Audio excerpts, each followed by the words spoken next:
Bon, eh bien, mesdames et messieurs les jurés, il m'est encore arrivé un truc incroyable, une aventure à laquelle je ne m'attendais pas du tout. Et donc, bien évidemment, j'ai dit oui.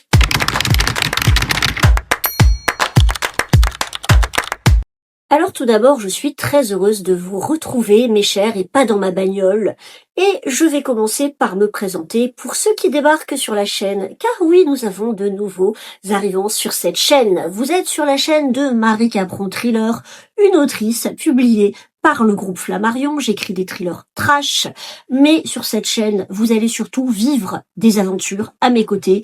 Je ne vous mens pas, je vous raconte ce qui m'arrive en temps réel, et ce qui m'intéresse, c'est toujours d'avoir des objectifs, de vivre des choses, de se planter, de se relever et surtout de vous faire des partages parce que je reste persuadée que en partageant des expériences, on peut donner des idées à d'autres au-delà du fait qu'on s'analyse soi-même. Bon, j'arrête d'enrober le cochon dans le torchon et je vous raconte ce qui se passe. J'étais en train de me réveiller il y a 2 jours avec mon café, tranquillement, avec mon téléphone. Je reçois une notification et je reçois un message d'une comédienne qui m'explique qu'elle a pensé à moi pour un casting. Alors, avant de continuer, vous vous dites déjà, mais pourquoi elle reçoit des messages d'une comédienne? Alors là, c'est l'effet domino, hein, vous savez. Dans la vie, j'ai écrit des chroniques pour le théâtre et pour la vie culturelle il y a de cela bien longtemps, et je suis restée en contact, en tout cas sur les réseaux, avec un certain nombre de comédiens, de comédiennes de l'île de la Réunion. Donc voilà, elle pense à moi. Et elle me dit, écoute, voilà, Marie, j'aimerais que tu passes un casting. On a un rôle à te proposer qui pourrait te convenir.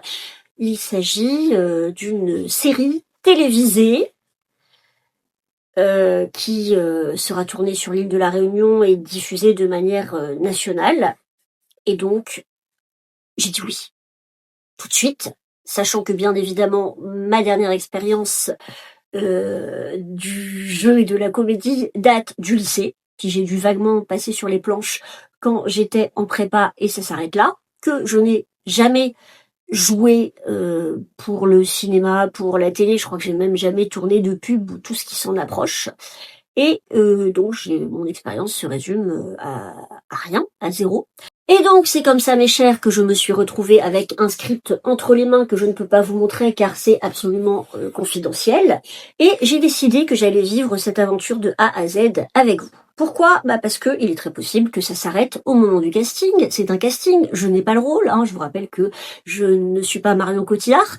Et donc je vais me pointer mercredi soir avec mon texte dont elle m'a dit ce n'est pas la peine de l'apprendre, il faut simplement l'avoir lu, c'est une lecture. Mais moi, vous savez bien que je préfère être 40 fois plus préparée que pas préparée du tout.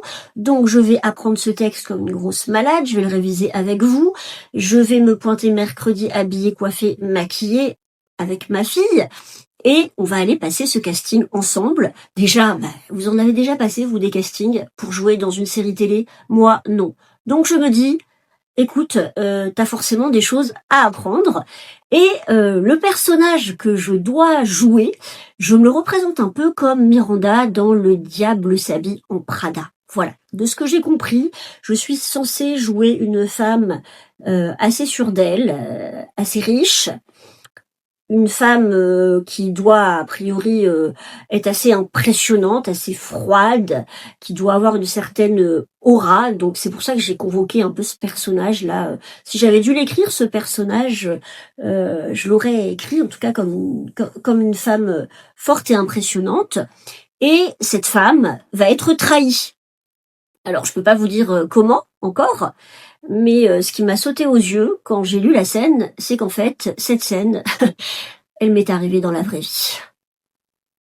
Bon, les cocos, nous sommes à H-1 avant le démarrage du casting. Et là, avec ma répétitrice personnelle, qui est une drama queen en chef, on a un problème d'interprétation, voyez-vous. Bon, allez, c'est parti, là, on y va. J'ai un peu la trouille, en fait. Je suis pas du tout dans ma zone de confort. J'ai même franchement la trouille, pour tout vous dire. Mais je veux ce rôle. En fait, j'y vais pour gagner, moi. Je vais pas pour jouer. je me dis que c'est un sésame qui me permettrait d'aller parler à des gens qui écrivent des scénarios, vous voyez. Donc domino, domino, sort de ce corps. Il faut que ça se passe bien, les cocos.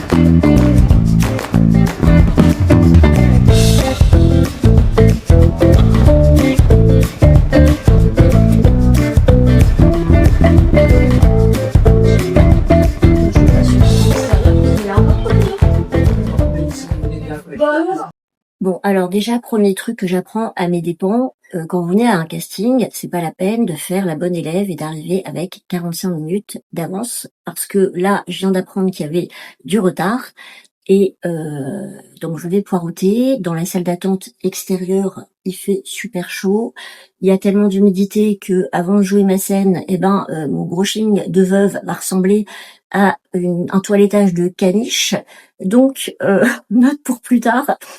Déjà, arriver 10 minutes à l'avance, hein, ça suffit. Autre chose, j'ai oublié l'eau dans ma voiture, et le temps que j'allais la chercher, avec les 78 degrés, je serais déjà déshydratée. Donc je vais rester digne, je vais rester veuve, je vais rester suisse. Bon, alors là, je parle pas trop fort, c'est rigolo, je viens de voir 3-4 personnes qui attendaient aussi pour passer. Je viens de voir la comédienne qui m'a recrutée. Apparemment, ils ont déjà auditionné un cheptel de blondes. Donc moi, je suis dans le wagon suivant.